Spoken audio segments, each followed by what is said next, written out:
Inside the Classroom is brought to you by NYSUT, a union of more than 600,000 professionals dedicated to education, human services, and healthcare. NYSUT is proud to partner with parents in advocating for what students need. We stand for excellence in public education from preschool through post-grad. Find us online at nysut.org.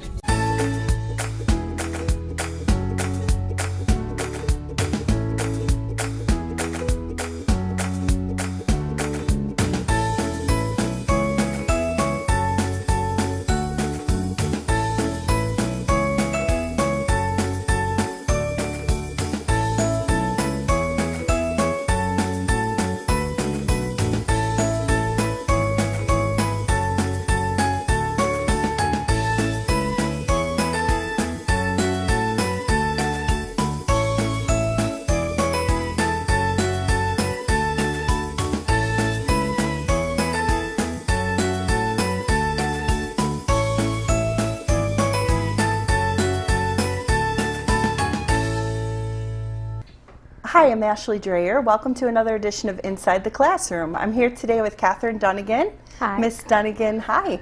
Miss Dunnigan is a 5th grade teacher at Kaegebine Elementary School in the Grand Island Central School District. Welcome. Thank you very much. I'm very happy to be here with you. I'm excited. Tell us a little bit about yourself. Why did you want to become a teacher?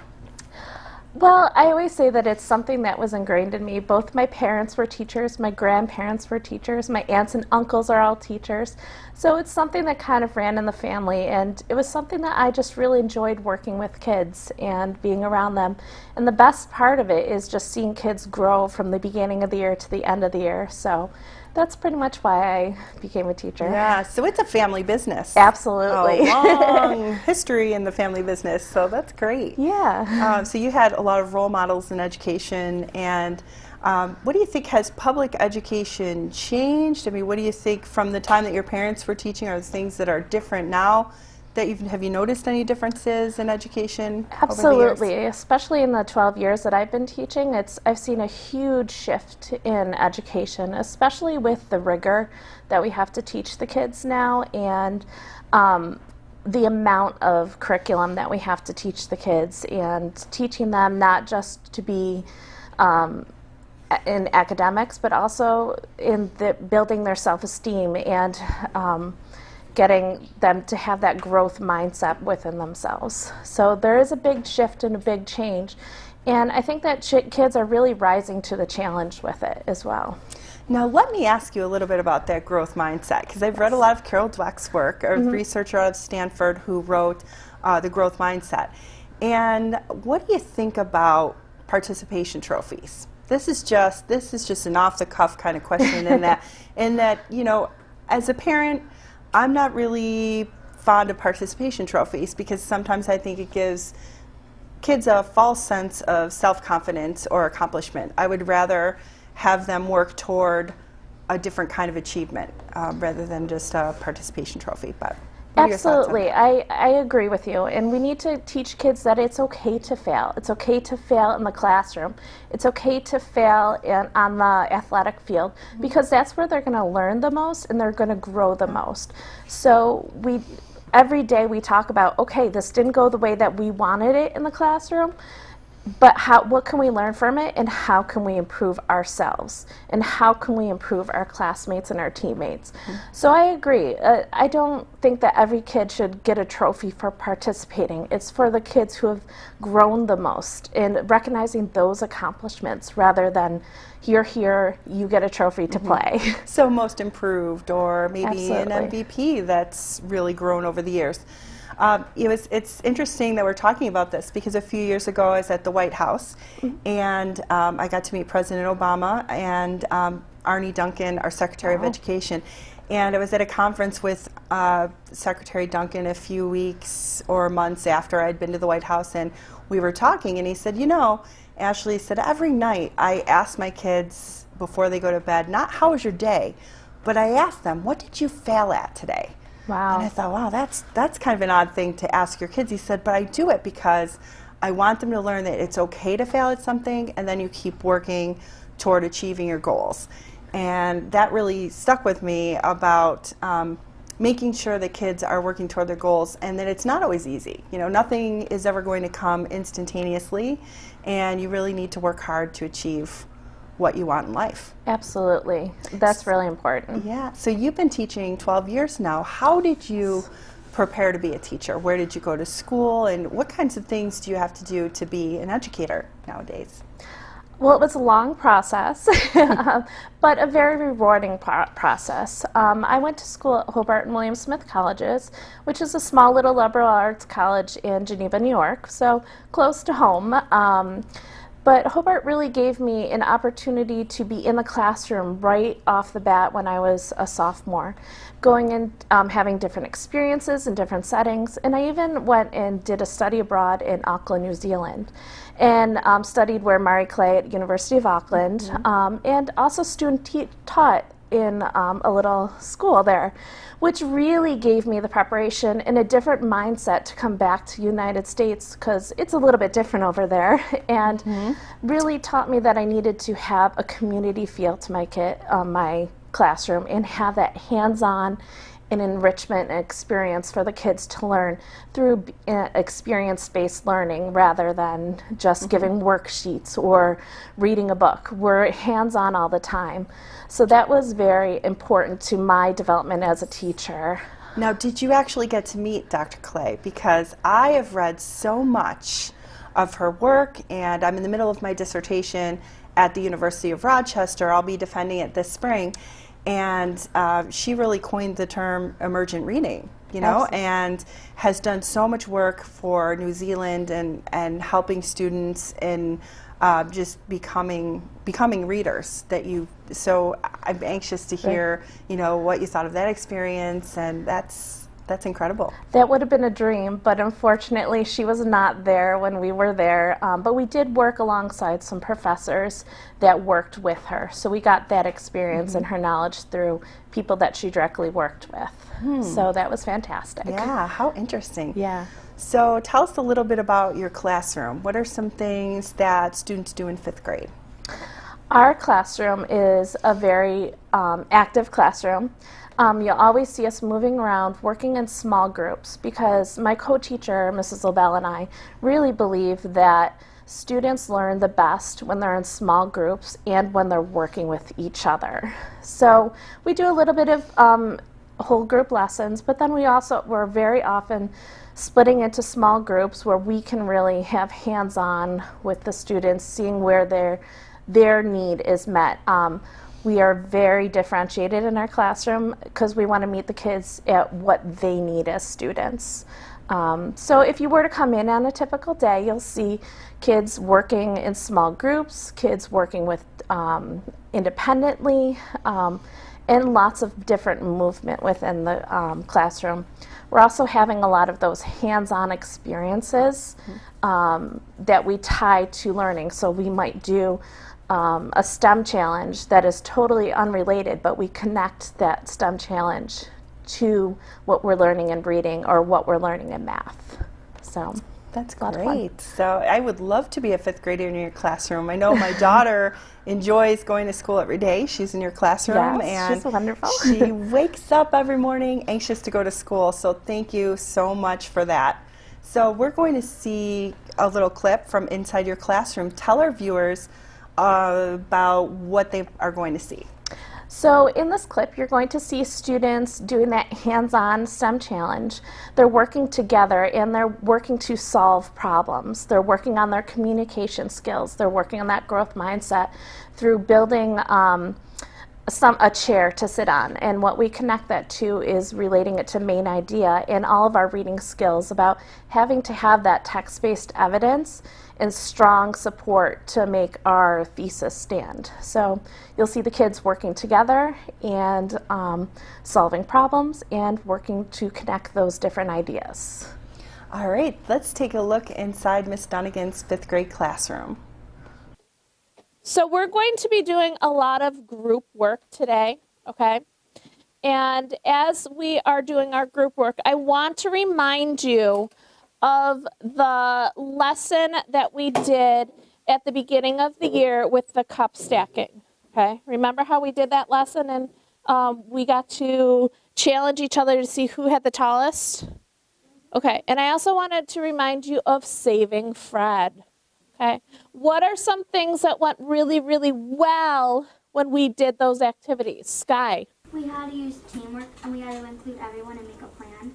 Absolutely, so I heard a lot of things there. We had to make a plan. We had to use teamwork and we had to include everyone. What other things went really, really well? You used partnerships. What else? We didn't blame anyone for anything. You didn't blame anybody for anything. So if something wasn't going according to plan, it didn't matter. You just, what did you have to do? Say it louder. Try again, and you didn't blame others, okay? The first thing that we're going to do is get our ideas ready, okay? So we're going to play a little game of round robin. Take that time to write on your board silently. What can you sit on? A couch. Nick?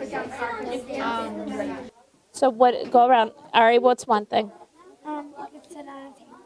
Sit on a table. You could sit on a movie chair. Sit on a chair. Whoopee cushion. Eyes are on the speaker, Vincent. A blanket. All right, we're going to go in reverse direction from over here and around this time to share our ideas. You're showing respect, and your eyes are on the speaker. Okay, so using those social skills that we have talked about throughout the year. Go ahead, Ari. You can sit on a whoopee cushion. You could sit on someone's shoulders. You could sit on a building. You could sit on a building. A beanbag. You could sit on a beanbag. A pillow. You could sit on a pillow. Okay, good. Stands up. Oh, movie chair, kind of like my director's chair that we have here.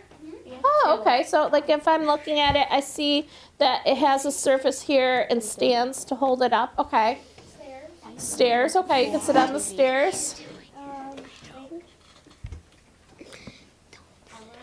A pillow. Ty. A couch. A couch. Okay, and a desk. Oh, okay. So the desk has a flat surface and things. So, thinking about what we said, what are some of the things that were in common with all of the things that we said? It kind of was helping you on them, Sky? There's always supports to hold them up. Oh, there's okay. So I heard that. That's very interesting that you said that. Sky, do you want to add on to your thoughts? Yeah. Like, even though, like, the grass even has something to sort of, like, hold it up because it doesn't have, like, soil and 4 layers of the earth under it. Oh, I love how you're thinking and making those connections with our science that we're learning to. So you're correct. We are supported by the layers of the earth. We have that support in order to hold us up. Very good. Tyler. It like all it's all like a solid. It's not, you can see it, so you can sit on it. Okay, so what I'm hearing from you is that there's something solid, something flat, and then putting those connections to what I heard from Sky and a couple others of you is that there is a support that helps you hold that up. Is that true? Is that what you're hearing as well? Yes. Okay. Are you ready for your fun challenge? Yes. Mrs. LaBelle, what are we going to challenge them with? So boys and girls, Miss Dunnigan and I stayed late last night and put together baskets for you. As you can see, there's some kind of like random materials in here. Your challenge is work together, have that communication to come up with something that a stuffed animal can sit on. You can use any of those materials any way that you would like. But you just have to have something that you're going to sit on. Okay? You have to make a plan together before you do it. Ready, set, build. Okay, guys. No, just make a plan. We need the plate. We need these. In error. So remember that too. So think about it. Before you start building, make your plan. What's your plan? So I think we all agreed on it. Are we agreed on it? Yeah. You ready? Okay. Cross your fingers. Oh, nice job. All right, this group, describe what you did. Okay, so we just built like a plate and we put surrounding these sticks to make them like sort of stay in place. So that like it wouldn't like fall through the middle. So we built these like little mounts around it so it would stay in place and it wouldn't like wobble. I like how they have We also used a strong lot of tape. supports. They also add a lot of details to their strong supports too. Yeah, so they had that, it was strong, and I see that you had 4 legs. I also see that, Sky, your group had 4 legs and a nice support on there, and it didn't wobble because it was strong supporting that seat. We used a lot of tape. Okay, so you used a lot of, that's okay. All right, let's move on to the next group. It's gonna fall on your bed. When it is a bed, It's gonna fall on your sit it up or lay it down. Lay down. Lay it down. I feel like that's just ours. I knew it would fall. Even though it didn't stand up, and that's okay, that shows us that we have to have a little bit stronger supports to hold something up. But you have those elements. Very good. Who educates and assists our state students, provides medical care and support, and strengthens our communities? We do. NYSUT members are classroom teachers, college faculty and staff, nurses, and healthcare professionals. We're cafeteria workers, bus drivers, teacher aides, and teaching assistants. We're more than 600,000 caring, supportive professionals living and working in communities across New York State. We are NYSUT. We make a difference. Sky Dreher, thank you for joining us on Inside the Classroom. You're a student in Miss Dunnigan's 5th grade class. Yes. So tell us something you love about Miss Dunnigan's class. I love our small groups and how we go into Daily 5 and we go into groups with our math. And we go into, some people go with Mrs. LaBelle, our one of our other teachers in our classroom, and then some people go with Miss Dunnigan. We always switch, and then when you're not with a teacher, you go into a work independently space. Yeah, and you have something called Dunnigan Dollars. What's that all about? I hear you talk at home a lot about those Dunnigan Dollars. So why don't you explain that to our audience? So if we get paychecks, which our numbers in here, our teachers are here, and that's when we get paid for our jobs. And then we have our booklet, which is purple. It's an envelope. It's our checkbook. It's your checkbook. So you're learning math skills through kind of a reward system for doing a good job. And what does Miss Dunnigan reward you for in class? So when we have jobs, some people are bankers to help stamp our paychecks, and then we have Dunnigan Dollars. I have 51 Dunnigan Dollars. This is the ones are green, and they have Miss Dunnigan, and they say DD, and they say 1. Then we have, and then you have little wallets to help to store your Dunnigan Dollars then. yeah. Wow, that's really neat. Yeah. So, Then we have tens oh, too. there's tens too. Look at that. Boy, you're loaded, kid. So tell us a little bit about some other things you like about Miss Dunnigan's class. Well, Didn't you have a really cool visit this week Yeah. on Skype? Well, Did you recently, Skype an author or something? Yes, Tell we us about Skyped that. an author, Rob Bouye. We read Because of Mr. Terupt, and all the 5th graders are reading Mr. Terupt. There's a bunch of Mr. Terupt series. Rob Bouye was really, really nice. So we really liked Skyping. We got to ask some questions. We didn't get through all the questions, but it was still really fun. So you're 10, Yeah. and you're in 5th grade. Yeah. Do you have any big plans for your future? Yeah.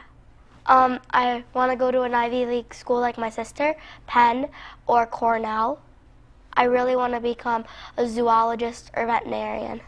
Wow, that's a big goal, Sky. I don't know. How do you think you're going to do that? I mean, that's quite a lot. I mean, saying that you want to do that is great, but do you have a plan? Yeah, I want to I want to do volleyball in Cornell or Penn, but I also really want to do women's basketball too. So you kind of have a backup plan to your plan Yeah. in case, volleyball doesn't work out. You can always do basketball. And where do you play volleyball? Do you play volleyball? Have you ever played volleyball? I play volleyball at Niagara Frontier Volleyball Center. And where's that? That's in West Seneca. So, and that's giving you a pretty good foundation, right? To be ready Yeah. for middle school, maybe I really modified like my- volleyball and Yeah, high I school? really like my coaches at West Seneca. Oh, I do too. They're very, very, very nice. So Yeah. I would highly recommend Niagara Frontier Volleyball to anyone that asked. And so for all our viewers out there that maybe think this is a lofty goal, what's the family motto? Dreher ambition. Yep. Ambition means you work hard and you strive for all your goals. Great. Well, thanks for joining us today, kiddo. You can rely on your union. We're always by your side, safeguarding your workplace rights, advocating for fair pay and benefits, and ensuring you have a voice on the job. You work hard. Isn't it nice to know your union works hard for you? You and your union. Together, we stand up for our students. We strengthen public education and healthcare. Together, we make a difference. Welcome back to Inside the Classroom. Ms. Dunnigan, tell us a little bit about how you prepare students for 6th grade. So in 5th grade in the Grand Island school districts, we're still part of the elementary school system. So it's a big transition moving from an elementary classroom where we walk them down the halls, we're guiding them through a lot of things, to the middle school, where it's a little bit more independent. So to prepare our students for that, we really reinforce bringing in their homework and making sure that they're prepared and hold them accountable for that, because that's a huge thing, not just in elementary school, but it's a big part of middle school and high school. Another thing that we teach them is that we need to have them being responsible for their own materials. And so later on in the year, we transition everything out of our desks and we put it in our locker, and we teach them that they have to come into class prepared. Right now, at the beginning of the year, we are saying, okay, as we transition, you need to have these materials. You may not go back to your locker to go and get them, and they have that consequence for that. And really communicating to the parents that this is, it's going to be a big transition, but they will do well in that transition. We're preparing them and making sure that they're doing their work to the rigor that they need to, that when they get to 6th grade, they are happy and healthy. And from what I've heard from parents before, they are very happy as they transition into the middle school. Yes, well, I love that you have homework to teach students. I think it helps reinforce concepts that you've learned in class, but it also teaches that responsibility that students need to have as they move through the grades. And when they're off in college, they're going to have to make sure they get their work done. So I think it's preparing them for what they're going to experience throughout their lifetime. Absolutely, and that's one of our goals. And we always tell the kids that we're preparing you, we're doing things now, not just for this year, not for middle school, not for high school, but these are our life goals. We're teaching them to communicate, not just with each other, but with their teachers and other adults, to have those lifelong skills. Now, I'm a teacher as well. I teach in the Lewiston Porter Central School District, and I have a life skills class of students with moderate intellectual disabilities and developmental disabilities. And I hear a lot, well, you're a teacher, you have a lot of free time, but we really don't, do we? We really do a lot of things outside the school day. So tell us a little bit about what you do professionally to help prepare yourself to be the best teacher you can be for your students. I'm always looking for opportunities to enhance myself and my classroom, as well as teach my colleagues something new that I've learned. So one of the things that I'm doing right now is taking a class through the Tonawanda Grand Island Teacher Center through Kagan Studies, so doing a case study on and doing that, incorporating that within my classroom.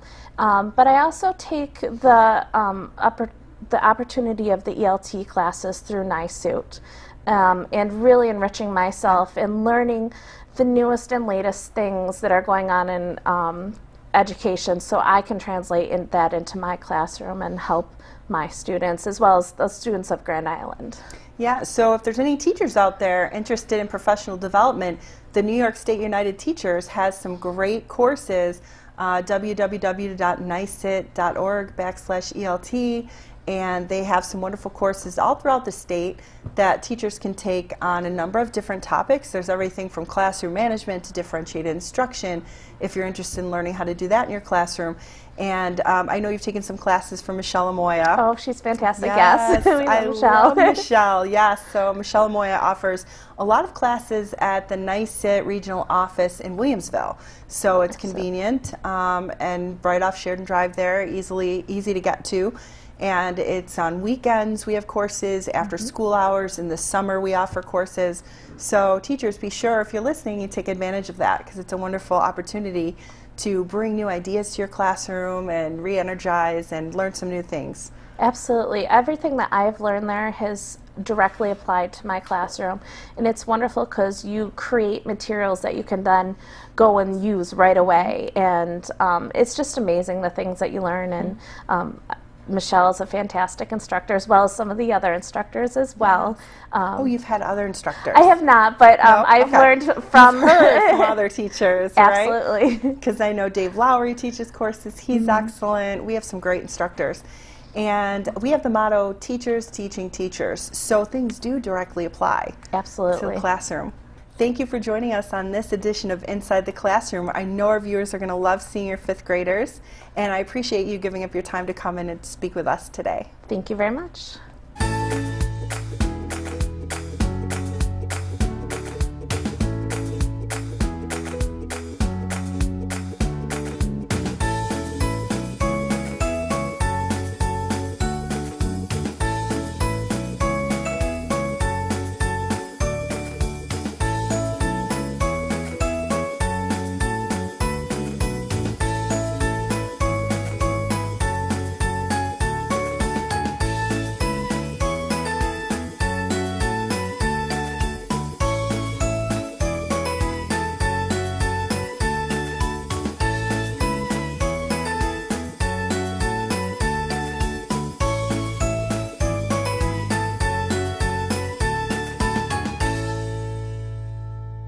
We get you started early. We stay with you in middle school. We see you through graduation, college, and beyond, realizing potential every step of the way. We're New York State United Teachers, 600,000 professionals dedicated to excellence in public education. But that's not all. We also provide healthcare and human services to New Yorkers of all ages. We're NYSIT, caring for patients, working for students, working with our communities. Inside the Classroom is brought to you by NYSUT, a union of more than 600,000 professionals dedicated to education, human services, and healthcare. NYSUT is proud to partner with parents in advocating for what students need.